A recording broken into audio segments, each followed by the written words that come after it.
స్కూళ్ళు, ఆఫీస్‌లు, lunch box లేదు ఇంట్లో అయినా కూడా గంటలో వంట అయిపోవాలంటే ఇలా ప్లాన్ చేసుకొని చేస్తే మాత్రం డీప్ ఫ్రై చేసిన నూనె కూడా మళ్ళీ మళ్ళీ మరిగించకుండా చేయొచ్చు.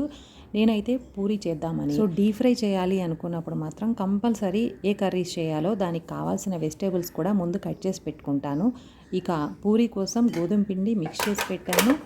కావాల్సిన కూరగాయలు కూడా సాంబార్ చేయాలి, ఇంకా పూరీ కర్రీ, ఎగ్ టమాటా కర్రీ చేయాలి. దానికి అన్ని ఉల్లిపాయలే కాబట్టి అవి కూడా కట్ చేసి పెట్టుకున్నాను. ఇక తర్వాత టమాటాలు చేసుకుంటూ కట్ చేస్తాను. ముందైతే పూరీ చేసేస్తున్నాను. ఇంట్లో కొంచెం ఎక్కువ మంది ఉన్నా లేకపోతే కడాయి నిండా నూనె పోసే పని లేకుండా అయితే కొంచెం నూనెతో పూరీలు ప్రిపేర్ చేసేయచ్చు.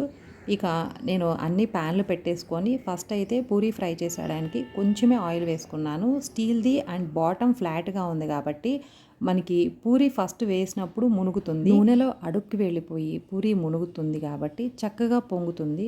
ఎక్కువ పునుగులు కొంచెం వడలు అలాంటివి అయితే మనం వేసే పిండి మొత్తం కూడా మునిగేంత వరకు ఆయిల్ వేయాలి. కానీ పూరికి అంత కూడా అవసరం ఉండదు.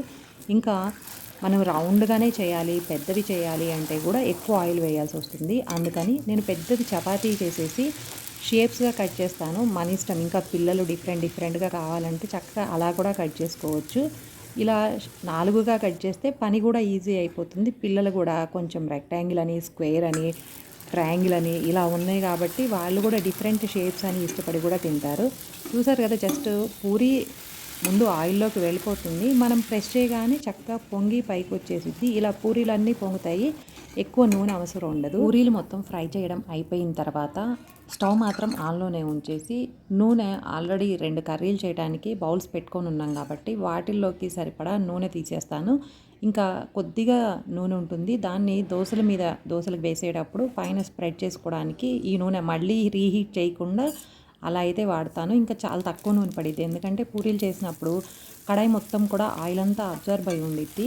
సో ఆనియన్ కర్రీ అయినా ఏ కర్రీ చేసినా కూడా ఇలా డీప్ ఫ్రై చేసినప్పుడు వెంటనే ఆయిల్ని తీసేసి అందులోనే మనం కర్రీ చేసామంటే నూనె మాత్రం చాలా తక్కువ పడుతుంది. పోపు పెట్టుకొని పచ్చిమిర్చి, ఉల్లిపాయలు, కరివేపాకు, రుచికి సరిపడా ఉప్పు కూడా వేసేసుకొని మూత పెట్టి అది ఉడుకుతూ ఉంటుంది. ఈలోపు మిగిలిన వాటి పోపులు వేస్తూ ఉంటాను. అది కొంచెం ఎక్కువ టైం అడ్జస్ట్ చేసుకోవడానికైతే ఫస్ట్ ఒకటి ఆన్ చేసేసి పోపు పెట్టి తర్వాత ఇంకొకటి ఇమీడియట్గానే జరుగుతాయి. మనకి డీప్ ఫ్రై చేసినప్పుడు ఏంటంటే ఒకసారి వేడి చేసిన నూనె కంప్లీట్గా చల్లారిపోయి మళ్ళీ రీహీట్ చేయకూడదు. సో 1 by 1 ప్రాసెస్లో ఒక 5 minutes గ్యాప్లోనే అయిపోతాయి. ఫస్ట్ సాంబార్ కోసం తాలింపు వేసేసి ముక్కలు వేసి, ఇక ముక్కలు కూడా మెత్తపడాలి కాబట్టి దాన్ని అలా వదిలేసి మళ్ళీ ఎగ్ కర్రీ కోసం కూడా పోపు పెట్టుకొని సన్నగా తరిగిన ఉల్లిపాయ ముక్కలు వేసుకుంటాను. ఇక మూతలు పెట్టుకోవడం, తీయడం. మూత పెడితే కొంచెం ఆవిరికి త్వరగా ఉడుకుతుంది, ఎక్కువ ఆయిల్ అయితే పట్టదు. సో ఇంత హడావిడిలో కూడా కంపల్సరీ మూతలు పెట్టుకొని బాయిల్ చేస్తాను. ఎగ్స్, పూరీ కర్రీ కోసం పొటాటోస్ ఈ 2 ఉదయాన్నే ఒకేసారి బాయిల్ చేసి పక్కన పెట్టాను. ఇంకా పప్పు కూడా ఉడికించేసి చల్లారిన తర్వాత మిక్సీ కూడా పట్టేసి ఉంచాను. కూరగాయల ముక్కలు కొంచెం మెత్తబడిన తర్వాత ఈ పప్పును కూడా వేసుకొని రుచికి సరిపడా ఉప్పు, కారం వేసుకొని అలా కొంచెం ఫ్రై అవనిస్తాను పప్పునైతే. ఇక ఉల్లిపాయ ముక్కలు మొత్తం చక్కగా ఉడికిన తర్వాత పూరీ కర్రీ కోసం బంగాళదుంప ముక్కలు కూడా మ్యాష్ చేసి వేసి ఈలోగా సాంబార్లో సాంబార్ పొడి, పసుపు, ఇవన్నీ కారం అన్నీ చెక్ చేసుకొని కొద్దిగా ఫ్రై అయిన తర్వాత చింతపండు రసం వేసుకుంటాను. ఇక మధ్యలో ఉల్లిపాయలు కూడా చెక్ చేసుకోవాలి. ఉల్లిపాయ దాదాపు 90% ఉడికిన తర్వాత నేను టొమాటోలు వేస్తాను. ఇంకా పూరీ కర్రీలోకి కొద్దిగా శనగపిండిని వాటర్లో మిక్స్ చేసేసి ఫ్రై అవుతున్న ఆనియన్స్, పొటాటో మసాలా ఉంది కదా అందులో యాడ్ చేసుకొని కొంచెం లో ఫ్లేమ్లోనే ఉంచేసి ఉప్పు అంతా సరిపోయిందా చెక్ చేసుకొని లో ఫ్లేమ్లోనే ఉడికించేస్తాను మూత పెట్టి. ఇంకా సాంబారు, కర్రీ కూడా రెడీ అవుతూ ఉంటాయి.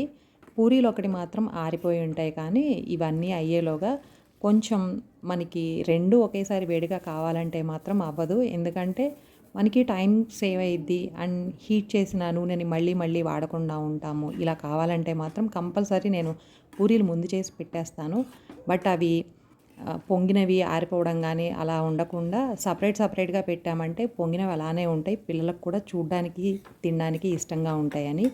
ఇంకా టొమాటో ముక్కలు కూడా వేసేసి, ఇది పెద్ద మసాలా కూర ఏమీ కాదు, జస్ట్ ఆనియన్, టమాటో, ఉప్పు, కారం, సింపుల్గా ఉంటుంది. రోజు తినే రైస్కి, కర్రీస్కి ఎక్కువ మసాలాలు వాడటం ఎందుకని సింపుల్గా చేసేస్తాను. ఉడికిన తర్వాత ఉడికించి పక్కన పెట్టుకున్న గుడ్లు కూడా వేసేసి ఒక 5 నిమిషాలు ఉంచేసి స్టవ్ ఆఫ్ చేస్తే బ్రేక్ఫాస్ట్, లంచ్ కోసం కర్రీస్ అన్నీ రెడీ. మీకు ఈ వీడియో నచ్చితే తప్పకుండా లైక్ చేయండి, షేర్ చేయండి, ఛానల్ని సబ్స్క్రైబ్ చేయండి. Thanks for watching.